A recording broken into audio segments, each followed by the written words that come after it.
Hello बच्चों, मैं हूं गोपाल पालीवाल, आपका फिजिक्स टीचर। बच्चों, मैं मेरे यूट्यूब चैनल पे जेई मेंस और एडवांस के क्वेश्चंस कॉन्सेप्चुअली सॉल्व करता हूं। प्रीवियस ईयर क्वेश्चंस बहुत इंपॉर्टेंट होते हैं जेई मेंस और एडवांस दोनों के लिए, इसलिए मैं इस चैनल के ऊपर इन्हीं क्वेश्चंस की है जो प्रैक्टिस ज़्यादा ले करवाता हूँ। प्रेजेंट क्वेश्चन बच्चों मैंने सेलेक्ट किया जेई एडवांस 2025 का क्वेश्चन है। A geostationary satellite above the equator is orbiting around the earth at a fix distance r1 from the center of earth. A second satellite is orbiting in equatorial plane in the opposite direction to the earth rotation at a distance r2 from the center of earth such that r1 equals to 1.21 r2. Correct बच्चों, question में दिया हुआ है कि एक जियो stationery satellite, आप उसको satellite 1 मान सकते हैं, it is orbiting around the अर्थ। इसके बाद एक सेकंड सैटेलाइट और है, सेकंड सैटेलाइट r2 डिस्टेंस के ऊपर जियो स्टेशनरी सैटेलाइट के मूवमेंट के अपोजिट डायरेक्शन में मूवमेंट कर रहा है। करेक्ट, और R1 equal to 1.21 R2, geostationary satellite की जो अर्थ के सेंटर से डिस्टेंस है वो है 1.21 times the distance of second satellite. Second satellite की जो डिस्टेंस है R2 मान सकते हो आप उसको। तो R1 जियो स्टेशनरी सैटेलाइट की है जो ऑर्बिटल रेडियस है, तो R1 इक्वल टू 1.21 R2 दिया हुआ है बच्चों। The time period of the second satellite as measured from the geostationary satellite is 24/p। बच्चों, geostationary satellite से अगर है जो second satellite का है जो time period ऑब्जर्व किया जाए तो it appears to come out 24/p hours। Then value of p is value p 24/p है जो किसकी, second satellite की है जो time period है, किसके रेस्पेक्ट में है, with respect to geostationary satellite as observed from geostationary satellite। Correct. Now the value of p, तो आपको p की वैल्यू फाइंड करनी है बच्चों। सबसे पहले एक डायग्राम ड्रॉ कर लेते हैं बच्चों हम।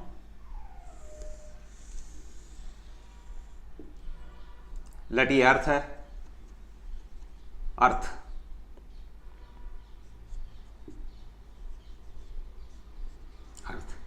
ये आपका जियो स्टेशनरी सैटेलाइट, और ये जो एंटी क्लॉकवाइज सेंस के अंदर मूवमेंट कर रहा है जियो स्टेशनरी सैटेलाइट, आप इसको सैटेलाइट 1 कह सकते हैं। जियो स्टेशनरी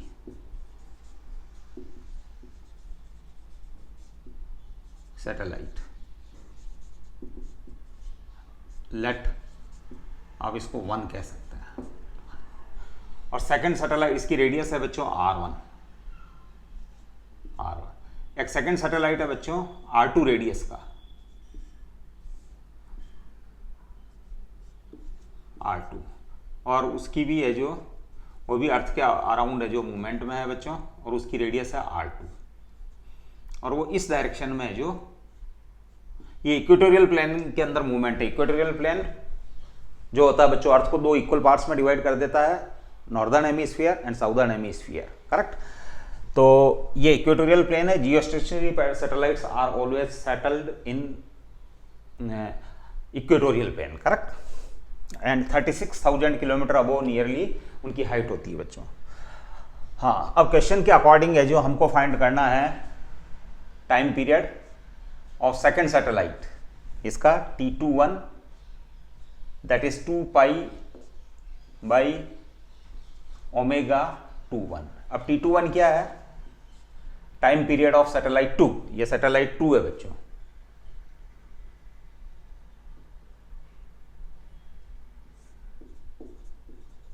सैटेलाइट 2, तो time period of satellite 2, time period of satellite 2 with respect to geostationary satellite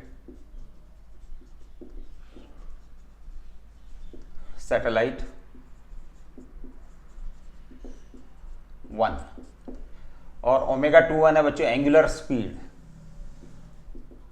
angular speed of 2 with respect to 1, with respect to 1, ये एंगुलर स्पीड है बच्चों omega 21। अब आप इसको इस टाइप से लिख सकते हैं, ये आपको फाइंड करना है T21 that is 2 pi, omega 21 को लिख सकते हो आप vector omega 2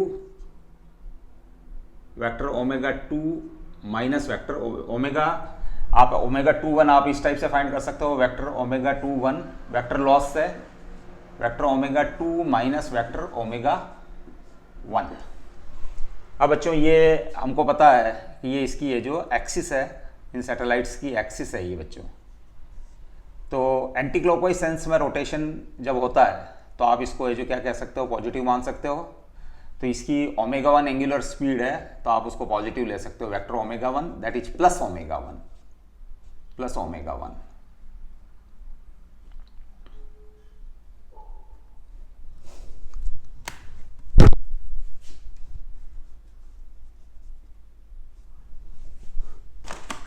plus omega 1 upward direction में, और जो क्लॉकवाइज सेंस में यानी second satellite that is orbiting in anti clockwise sense, और ये एंटी क्लॉकवाइज सेंस, करेक्ट। तो ये हो जाएगा vector omega 2 equals to minus omega. Downward direction के लिए आप नेगेटिव साइन काम में लेते हैं। When we have two options about the direction then we can choose them as positive and negative, correct. तो एंटी क्लॉकवाइज सेंस को in general sign convention के अकॉर्डिंग है जो पॉजिटिव माना जाता है, और क्लॉकवाइज सेंस के अंदर यानी डाउनवर्ड डायरेक्शन के अंदर है जो एक्सियल वेक्टर्स को क्या माना जाता है, नेगेटिव माना जाता है, करेक्ट। तो वेक्टर ओमेगा 2 माइनस ओमेगा 1 आप यहां से पहले फाइंड कर लें, ओमेगा 2 माइनस ओमेगा 1। ओमेगा 2 ये क्लॉकवाइज सेंस में रोटेट हो रहा है तो उसकी ओमेगा 2 है जो नेगेटिव ओमेगा आप लिख सकते हो, माइनस ओमेगा। और ये एंटी क्लॉकवाइज सेंस में रोटेट हो रहा है तो आप इसको प्लस ओमेगा 1 लिख सकते हो, प्लस ओमेगा, ये ओमेगा 2 और ये ओमेगा 1। अब ये हो जाएगा बच्चों में negative of omega 2 plus omega 1, ये हो गया omega vector omega 2 1, correct. Negative sign show करता है कि from geostationary satellite it appears to rotate in clockwise sense. Negative science का नेगेटिव साइन क्या रिप्रेजेंट करता है कि angular speed of second satellite with respect to first, यानी geostationary satellite के रेस्पेक्ट में वो क्लॉकवाइज सेंस में रोटेट होता हुआ अपीयर होगा या लगेगा, करेक्ट। हाँ, तो ये हो जाएगा बच्चों, ये माइनस ओमेगा हो गया। अब है जो हम लिख सकते हैं क्योंकि हमको मैग्नीट्यूड से मतलब है, तो मैग्नीट्यूड इज दिस, तो that is omega 2 plus omega 1। अब आगे बढ़ते हैं बच्चों, T21 2 पाई, ये ओमेगा 2 को अगेन लिख सकते हैं 2 pi by T2। T2 is the time period of second satellite with respect to earth, time period of second satellite with respect to earth. और यहां लिख सकते हैं आप 2 pi by T1 time period of geostationary satellite that is first satellite with respect to earth, correct. 2 pi से 2 pi cancel. इसको further solve करने पर हम लिख सकते हैं बच्चों, इसको फर्दर सॉल्व करने पर T1 T2 upon T1 plus T2। आप इसको T2 से डिवाइड कर दें इक्वेशन को तो इट इज हो जाएगा T1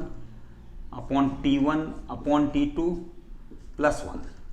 आप इसको ऐसे रीअरेंज कर सकते हैं बच्चों।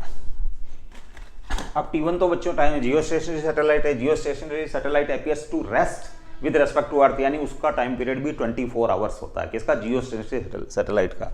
तो T1 की वैल्यू तो आ जाएगी बच्चों 24। अब ये डिवाइड में T1 बाई T2 प्लस 1, अगर आपने इसको फाइंड कर लिया तो ये वैल्यू ऑफ P हो जाएगी बच्चों। तो now T1 by T2, T1 by T2 ये हो जाएगा बच्चों केप्लर्स लॉस है के R1 3/2 के R2 raise to the power 3/2। के से के कैंसिल, ये केप्लर्स लॉस है। केप्लर्स लॉ बच्चों है जो वैसे तो प्लेनेटरी मोशन के लिए है, लेकिन this rule holds for satellites also. ये सैटेलाइट के लिए भी ये रूल एप्लीकेबल हो सकता है अगर हम उसके डेरिवेशन में जाएं तो ये केप्लर रूल है जो सेकंड रूल, वो है जो इसके लिए एप्लीकेबल है बच्चों। नाउ R1 इज 1.21 R2 और ये हो गया R2 और whole raise to the power 3/2। R2 से R2 कैंसिल। अब बच्चों 1.21 को आप लिख सकते हो 1.1 का स्क्वायर और ये whole raise to the power 3/2 है, 2 से 2 कैंसिल तो 1.1 होल क्यूब, यानी T1/T2 इम्प्लाइज यहाँ से T1/T2 जो आपके पास आ रहा है वो 1.1 की whole power 3, that is 1.33 near about 1.33।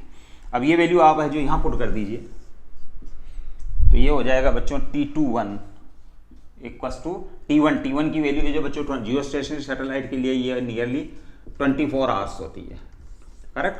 तो आप इसको लिख सकते हो 24 डिवाइड बाय T1/T2 प्लस 1, तो ये 1.33 प्लस 1, तो दैट इज 24/2.33, करेक्ट। तो अब इसका कंपैरिजन आप इससे कर लीजिए।